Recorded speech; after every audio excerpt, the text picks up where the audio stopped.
And I have no technical slides, no reference architectures. But as a guy that's been doing strategy in IT and digital for many years, and now I've probably got the motherload of data in the country in my current organization, I guess the question is, what do we start to do with that? And one of the challenges, as I left Accenture, went into the broad industry, I started to ask myself the question, what trends do we actually follow? And what do we actually do in our organizations versus just trying everything? And I think Harry made a good point in the previous session. We can't do everything, but where do we actually start? So what I'm going to share with you over the next 20 minutes is my perspective on the 3 or 4 things that are going to happen in 2017 in Africa and in South Africa. And it's almost a subset of a broader set of trends and predictions for the year. But the idea of sharing this with you is to give you a perspective as to what I think will be more meaningful for your organization. And that could almost be a filtering process for you to think through as you decide as to whether it belongs on a roadmap, whether it's something you should be doing, and more importantly, how do we start to add business value from IT? That's my entire narrative. If we're just doing things because it's cool and it's trendy, and one of our friends told us about it, the boards are not going to buy into it. We're in a tight fiscal economy. No one's got money to give you for nothing, right? So if we were going to get money, the last million rand or whatever the number is, how do you motivate to make that happen? So that's what I'm going to talk about. So there's a couple things happening from an IoT perspective, and I think it's worth recognizing the peripheral aspects that you've spoken about over the last few years. So the first thing to note is that infrastructure connectivity isn't a big problem that everybody talks about. I was involved in the 2010 FIFA World Cup when we started to think about having this submarine cable wrapped around Africa. So in many regards, the broader connectivity, it's there, right? If you think about fiber for a second, there's 1 million kilometers of fiber in the ground across Africa. 500,000 kilometers, it's currently lit up. Where's the problem and where's the opportunity? If you wanted to leave today and start up a new starter business, get into the last mile business. Get the connectivity from the nearest exchange into a corporate building, into a rural network. Start to find a way to get the bigger connectivity connected, because we now have it limited to the metro areas. But if you're really looking to make value for your business and your organization, and your business isn't solely in the connectivity or in the IT space, we're going to have to get communities connected. And if we start to do that, there's a lot more value to be had. So I think it's important to note that from a connectivity perspective, it isn't as dire as we think. There's 1 million kilometers in the ground, and there's a 43% growth just in South Africa over the next few years. So the investment is happening, and it is coming from folk like you in the room. The second point I'll make is mobile networks.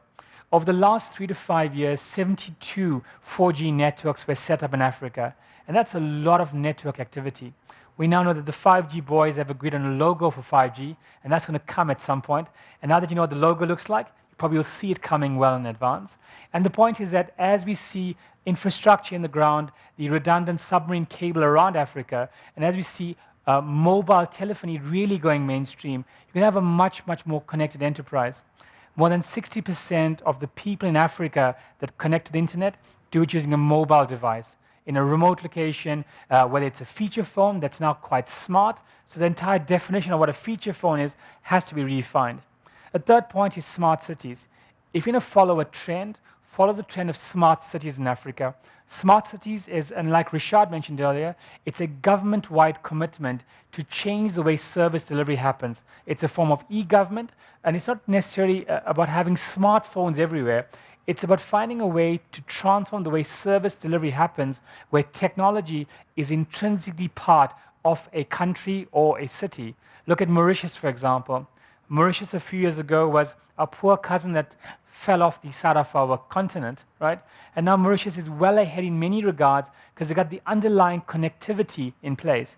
Now the question is, what problems can they solve at a services layer, right? Look at Rwanda, look at Ghana. They're actually making a lot more traction than we are from a smart cities perspective. So I think when you think of smart cities, it gives you a good indication, not just South Africa, but there are 7 other countries in Africa of the 54 that have very, very clear smart city strategies. So IoT is happening in more than one way than you think. Another big development around new business models is what is contemplated in our National ICT White Paper. It's a concept called open access networks, which is very controversial. So there's no answer as to the way forward because this bill has not become a piece of legislation as yet. What it does seek to do is ask the question, if you've got 85% or 100% coverage in one metro area, under what conditions could government get involved to promote a better coverage, right, across the entire country?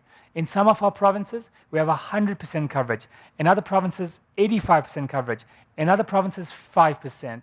If we are going to become an egalitarian type society, what are we doing to drive not just IoT, but broader connectivity across the entire industry? And finally, wearables is going to start to become a thing this year, not because your healthcare provider wants to track you, but because wearables are going to help us take better controls of our lives. And I guess the battle with IoT, it's not just about the sensors in industrial equipment and the sensors in plants. We're going to become part of the network. We're going to become part of the object's definition of what we term IoT. And I guess the point for sharing this with you is that IoT is not limited to the first world and to Europe. It's happening here, right now, and it's happening in 2017. This isn't the 5-year view. This is a view we should consider and ask ourselves, are we really starting to show value from IoT in our organizations? So what do you focus on from a 2017 perspective? Number one, AI is going to become part of our lives. Harry mentioned that the next layer up from having just the data in place is artificial intelligence. But let me give you a truth as a guy that's been helping your businesses and the larger corporates with this. We haven't got the BI stuff correct yet. We are overwhelming our boards and CEOs with more and more slides and asking them, is it the right RGB value for our reports? They actually don't want more reports. They actually want newer ways to actually show value to their board, to their customers, to their shareholders. Our businesses are tanking, and we as technologists need to find a way to make a difference with that. And when we talk about artificial intelligence, we can talk about robots for all we like. The theory is that by the year 2030, 47% of all jobs that are known today will not exist. That's a scary fact because that's based on traditional as is today. That reference is the 2013 Oxford Martin School report, which you can look up for yourselves. But here's the point. As we go forward, artificial intelligence will start to happen. It's already started. In my last 3 years in my previous job, we spent a lot of time automating processes, not because it was cool, because these businesses weren't efficient and they couldn't afford to keep the lights running. So automation, what we call industrial software automation or robotic software or RPA, these are mainstream concepts that I was playing with 3 years ago. So if your processes are still manual, we should be asking ourselves, why aren't we doing that? So how will AI become part of our lives this year? My prediction is that the single biggest use case will actually be around chatbots, right? We're going to find a way to actually deliver 24/7 services for our clients. I'm still tired that my favorite service providers have planned downtime when I want to do consumption of their services. Chatbots is a very simple way, an equivalent to be how you WhatsApp your wife or your friends and have that immediate response. You're going to see a lot of the natural language service delivery coming into place, and ultimately you're going to see your ability to consume services in a whole new way. I did a keynote at a digital insurance summit probably a week or so ago, and in preparing for that, I found that there were over 20 chatbots for insurance. So let me give you a very quick example. I want to buy travel insurance. Why should I call my travel agent? Why can't I open up an app on my iPhone or my Android device and say, hey, I'm going on a trip, and the response is, where are you going to go? I'm going to America. How long will you be there? I don't know. Do you think it's more than a week? Yes. Is it more than 3 months? It is. Well, the cheapest insurance you can buy for travel is to buy 1 year in advance. Click yes to confirm you'd like the insurance or no to decline. I click yes, I get an email popping up immediately saying, Lee, you've got your insurance, off you go. There was no human involved in the process, no emotion, no sick leave, no smoke break. Are you guys getting it? So AI is part of necessity rather just the cool stuff. As businesses, we're going to struggle to differentiate ourselves. If you're a telco, there's more than one telco. There's a bank pretending to be a telco. If you're a bank, you've got options, right? I've got a Capitec. I can hide my money under my mattress. How do you differentiate yourselves using AI? So I think the very simple use case will be whether it's chatbots on WeChat, on WhatsApp, whether it's a custom-built robot like an Amelia equivalent, what we call a virtual desktop agent, That's going to go mainstream in 2017. Almost all of my industry contacts are currently tinkering with this in their organization. So if you don't know about it, Google it, get your heads around it, because you have to start using it in your businesses. The second thing is what we call blurring the lines between physical and digital. It's a concept us techno guys call phygital. We're trying to make it a word, but it isn't a word yet. But phygital is how you take the way people live in their days, every day, the way you have instant gratification from Twitter or consuming news in real time. How do you put that into a real life delivery example? Now, I know McDonald's is not the most popular food. I shouldn't be recommending McDonald's or any quick service restaurant for a second. But if you walk into a McDonald's restaurant in Paris, right, as you enter the store, you're not confronted with a counter immediately. You're actually confronted with a kiosk that looks like an ATM. You can custom build your burger, swipe your credit card, and when you go to the counter, they've got your order waiting for you with an extra slice of bacon or cheese or whatever you like, or take out the bun. Your configured experiences are going to become our reality. It's what we call hyper-personalization. For you to differentiate your business, IoT may be there, and like I said, IoT is the way of the world. What use case will you build to make me feel special? Because right now you're spamming me and asking me, would I like 2 free pizzas? And I may be on a banting diet. So the point about hyper-personalization, when I use IoT, I'm able to get into my customers' homes and lives. What am I doing with their data? If I know more about Lee's livelihood and his timing, can I use that to drive differentiated services? So one point is that the notion of phygital will come into play. The way I consume Instagram and Facebook, the way I want something right now, right here, or I change my mind like a youngster, that's going to go mainstream this year. And the commoditized prices of AR and VR gadgets is going to start to happen.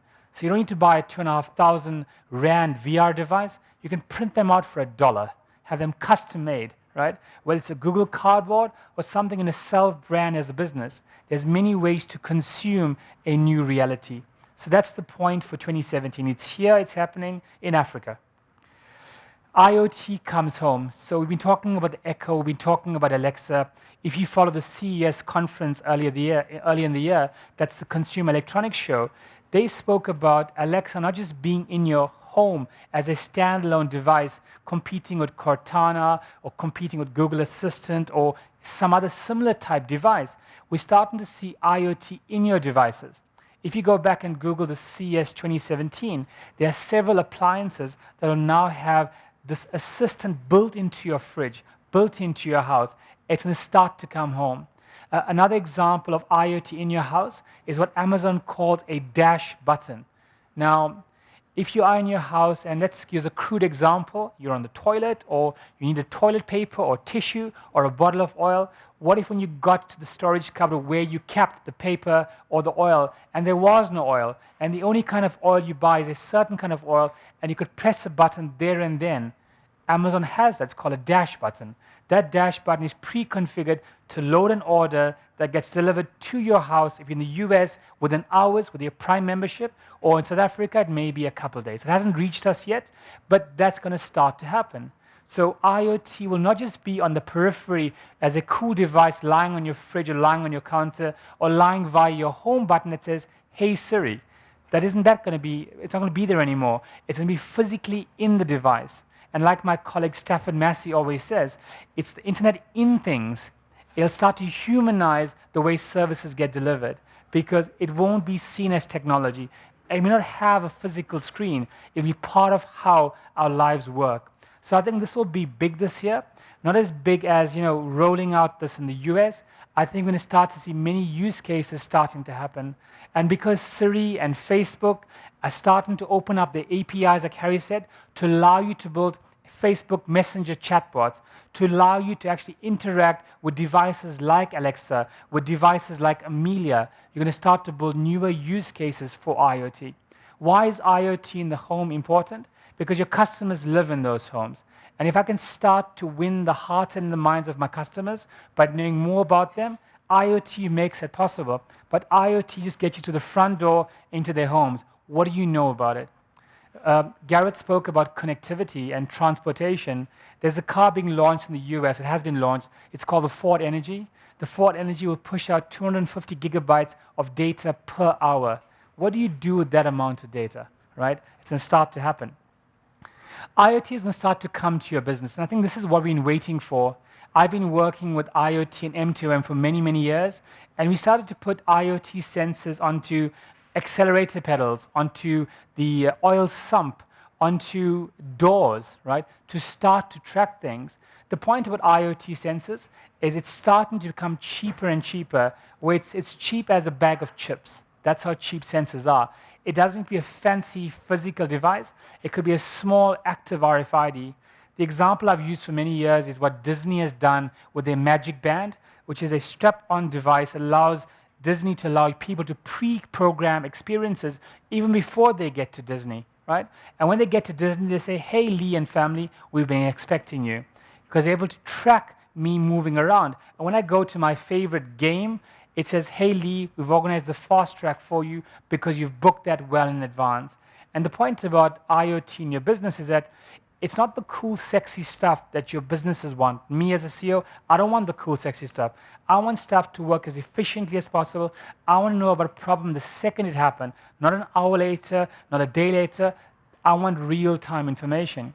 And whether you're in theater, or whether you're running a plant in an energy client, or whether you're looking after heavy equipment, that real-time data, getting the data out of the IoT sensor back to your lake or back to your warehouse or wherever you want to process it, is where the hard work happens. So it has started already. I've been involved in many IoT sensor type projects that use what we call M2M. I think it's now at the price point where you can start to consume it in your businesses. So with the rise of data comes new trends. And I now look after a large big data organization. We have over 2,000 data feeds that come into organization. And we provide businesses like yours APIs to consume, to make decisions for your organizations. And the reality is that with all this data, it's overwhelming and it's controversial. I know of a client that I've been working with in my previous job that built a wonderful target architecture for big data over a 10-year period, and in year 10, they canceled the entire project. It took too long, the technology wasn't relevant anymore, and it doesn't really help for your journey. So Harry asked the question earlier, do you do big data by yourself? The answer is, unless you're a big data company, you're going to struggle. Unless you've got all these data scientists on tap, you're going to struggle. People ask me, what is data science? In very simple English that your bosses can understand. Data science is what you don't know, right? Have you gone and asked your data, what can you tell me about my business? Whether it's a new product, a new pricing strategy, a new customer experience. What is in that data? And the reality is that stop looking for new data sources. What you haven't mined that yet. Because we've been doing our pretty dashboards for our CEOs in fancy colors and in a fancy presentation tools. But ultimately what they want is, what's my next big thing? I'll give you one quick example. In my previous role, I ran a data hackathon for one of our clients. And what a bunch of my youngsters did, all in their early 20s, they did something and they came up with 5 new algorithms that hadn't been contemplated for the last 30 years in this client organization. What are you doing to challenge the status quo? Are you opening up to be challenged and saying, who cares that the process works this way? What if we could reimagine it to work in a new way? Data coming out of these IoT devices, coming up of this new connected environment, the connected ecosystem, as Harry referred to it, is what we've got to think about. But ultimately, if you aren't adding value to your business, you're going to struggle as an organization. With that, that's my fast track 20 minutes. Thank you.